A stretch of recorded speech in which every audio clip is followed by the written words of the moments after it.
feelings of hopelessness, feelings of worthlessness overwhelms you. But it is different from mere feelings of sadness because normal sad feelings goes away within a short period of time. But depression doesn't. And this depression can affect your emotions, it can affect your mind, it can affect your body. In fact, it can affect everything about you. But there's a difference between grief or mourning as a result of losing a loved one in death or as a result of something bad that has happened to you. There's a difference between these things and depression. While going through grief or mourning a loved one who have just died, it can come with a lot of emotions, crying, bad feelings, because you lost your job, because of something bad has happened, you feel much better, and it is temporary. But depression is not temporary at all. It is very chronic. It's a chronic feelings of sadness that lasts for a very long time. It can last from weeks to months to even years, and it manifests other symptoms which I will talk about later. Depression is a common illness worldwide because it does not just affect Nigerians or Africans or Europeans. It affects everybody. It affects Africans. It affects Europeans. It affects Asians. In fact, wherever you are not immune to depression. And it has no age bracket. It can affect anybody within any age range. But it is a very serious illness. And according to World Health Organization, depression affects an estimated 3.8% of the world population, including 5.0% among adults and 5.7% among adults older than 60 years. Approximately 280 million people in the world have depression. Depression may become a serious health condition if you do not seek help. It can cause the affected person to suffer greatly and stop him from functioning properly at work, at school, and in the family. At the worst stage of depression or at the extreme stage, when it becomes very severe, it can lead to suicide. And still, according to World Health Organization, an estimated of 700,000 persons commit suicide every year as a result of depression. So this will tell you that depression is not just an ordinary sickness. It is not just an ordinary ill health. It's a serious ill health. In Nigeria, a lot of people go through depression even without knowing they are suffering from depression. And that is why they ignore the symptoms. They feel, don't worry, they will feel better and all of that. And they will not seek help. And before you get to know, it will become too late. So today, we'll look at the symptoms, we'll look at the causes, we'll look at the treatment of depression. So if you've suffered from depression and you feel like sharing your experience with us so that others can learn, well, our phone line is open so you can share your experience of depression, how it affected you, and how you were able to get help. Our phone line is open and it is 0700 903 903 903. 0700 903 903 903. You can also ask your questions concerning depression. All right, at this juncture, let us look at the symptoms of depression because, like I said earlier, depression manifests various symptoms. Well, if you're feeling depressed or if you're depressed or you're suffering from depression, you feel symptoms like prolonged feelings of sadness, hopelessness, or worthlessness. All right? I said prolonged. All right? Not just mere feelings of sadness that you feel within a short period of time and before you know it, it goes away on its own. No. But this one is prolonged feelings of sadness.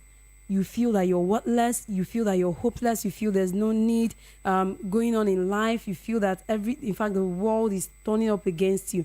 All right. I already have a call. Let me take this call. Hello. Good morning to you.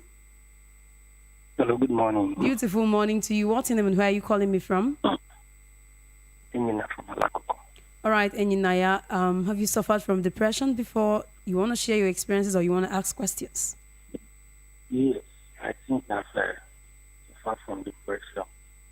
It really affected me to the point that I was not living like a human being.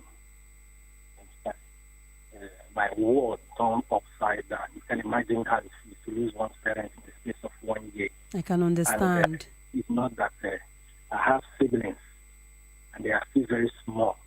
who will Uh-oh. take care of them. So my world turned upside down. I couldn't eat. To talk to somebody was very difficult for me. I couldn't do anything. Even to date, I can stay like weeks without having my dates. You understand? So, though actually I didn't know what was happening to me, but it's just that I was not feeling happy. I know that I was not happy. You understand? So people keep asking me what is the problem. I don't talk to anybody. I would just be moody, thinking all the time. I was thinking what I'm thinking. I don't even know what I was thinking. So a friend was able to help me. All right. He contacted a doctor who now examined me and said that I'm suffering from depression. So they started talking to me, counseling me with a lot of help from friends, family members, and everything. And I was able to come out of it. I was able to come out. Though it was not easy, it took time. You understand? Yeah. Not easy. But I was able to conquer it. All It was right. a very serious thing. Thank you very much, Enyina, for sharing your experience with us. We are glad you did. Thank you so much. And we are glad that you're able to get help. Thank you so much. You're welcome. All right, you've just heard it from someone who experienced depression. It's a first-hand experience, so it is. We are not immune. Anybody can have depression, and just look at what he said that led to his depression: loss of parents within a space of 1 year. You can imagine what he went through. Well, that experience is better imagined. It's better imagined. All right, talking about symptoms of depression before the call came in. You talk about prolonged feelings of sadness, hopelessness, and worthlessness. And look at it. Nina said he couldn't bathe for weeks, and that is where lack of energy comes in. You lack energy, you start feeling guilty. All right, let's take this call. Hello, good morning to you. Hello, good morning. Please turn down the volume on your radio set so we can hear you clearly. Okay, can you hear me now? It's fine now, thank you. All right. Okay. I know you were talking about depression. But so- let's know your name and your location first. Oh, okay. I'm Linda Kelechi from Maryland. All right, Belinda. Okay, so I'm sure, and I pray the person who put me into depression would hear and maybe probably angry with my own. He's been married, and I'm sure he's still married. And so we dated for 16 months. Okay. He came up with a wrong identity, pure, like his ID card, wrong name. He takes me to a house where they both, I think, like two other guys, they rented, and they always take their girlfriends there. If it's his turn today, he will take me and put his picture. And I think if it's the other person's turn, they put their picture like if they own the house. So it's like an apartment where they go. And when I found out, like, I was running mad. Wow. Because we're planning wedding. Like, if he doesn't find me in the house, he knows where to come look for me. So we're that close until I found out he has 3 kids and he's even happily married. Wow. So I don't know how people enjoy. Hurting Like, another when I hear feelings. people say ladies don't plan with their man, they don't want to build with their man. People do. There are so many nice people out there who still want to build with their man. And that's what I did with him, because he even had my password. He knows my address. He knows where to find me, basically. Wow. My friends were always saying, one man, one woman every time. But that's my kind of person. That's where I was wired. So all right. But Belinda, I want to ask you a question. Please. How were you able to get help? How did you survive that heartbreak? Okay. I don't know. Families were reaching out to me because, anyway, God forgive me, because I almost committed suicide. And that day was the day my brother told me, I miss you for the first time. We're not like, I don't know how to put it. So when I heard your program, I just said, no, I need to talk to. His name is Alex Uche.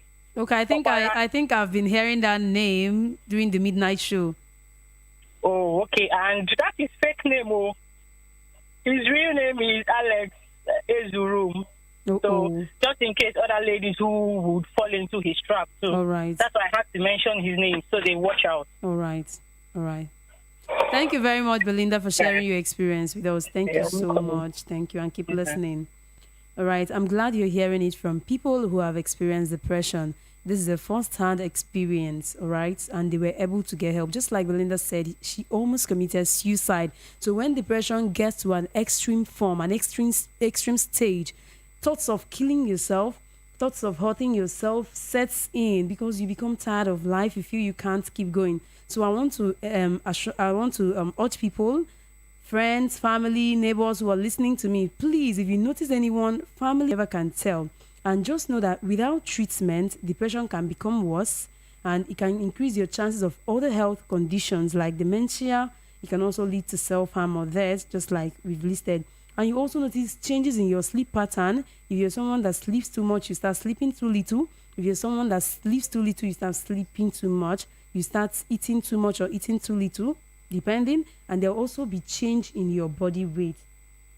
Now let us look at risk factors of depression or things that can cause you to be depressed. All right, someone who used to be active, walk about his daily businesses, and all of a sudden you fall into a sickness that will confine you to a place. That alone can cause you to be depressed. And also, depression goes along with certain conditions like diabetes, stroke, cancer, Parkinson's disease, and a whole lot of others. Then I want to talk about personality in a risk factor for depression. Some people do not know how to cope with problems. Some people don't know how to manage their problems. These people are easily overwhelmed by problems. These kind of persons do not have thick skin when it comes to managing problem.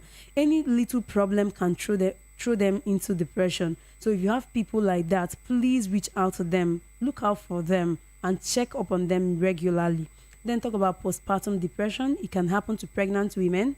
It can also happen to women who are just put to bed. They experience sadness, worried, they feel very stressed. All right. Some people it just goes away on its own, but some people need to see a therapist before it goes away. Then talking about solutions or treatment for depression. All right. Some people believe that since it's depression, don't worry, I'll get over it. You can't get over it just like that, though. You can't get. It's a serious illness, and people die a lot from depression. You hear on social media people jumping over Third Mainland Bridge, people killing themselves with sniper and a whole lot of other dangerous chemicals because of depression. Some people, when they break up with their girlfriend or their husband or wife, you see them running into depression. They want to kill themselves. They want to end it all. Even when they have kids, to show you that depression is not just an ordinary illness. Now talking about the treatment or solutions for depression. If you feel you're having depression or you feel you're having symptoms that looks like depressive symptoms, you need to see a healthcare professional, usually a psychiatrist, and that's where I will tell you.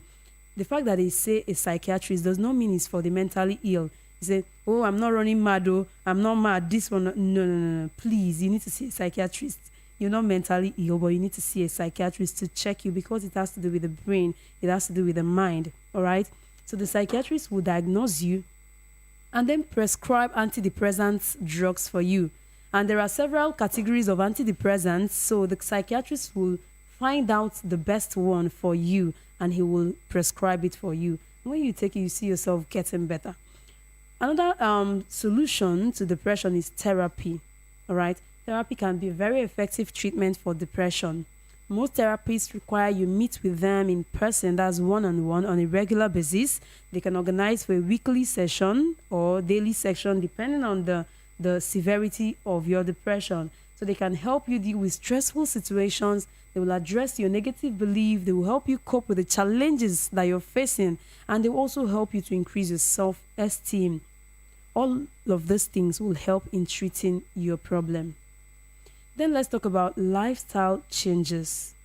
A lot of people, I forgot to mention the fact that abuse of drugs and alcohol can actually drive some people to depression. You know, when you abuse drugs, you abuse alcohol, you wouldn't know. You feel you're fine, you feel it makes you feel good. But before you know, over time, you fall into depression if care is not taken. So if you're among this category of people who are depressed as a result of taking drugs or alcohol, excessively abusing them, then you need to watch out. You need to do a lifestyle change, all right?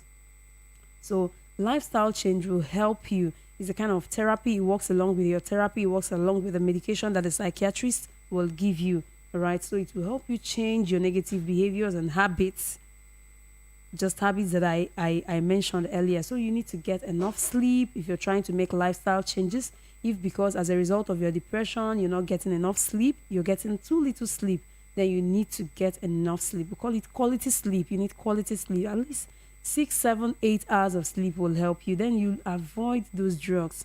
You understand? Work on your habits, avoid the drugs, avoid alcohol, and help yourself.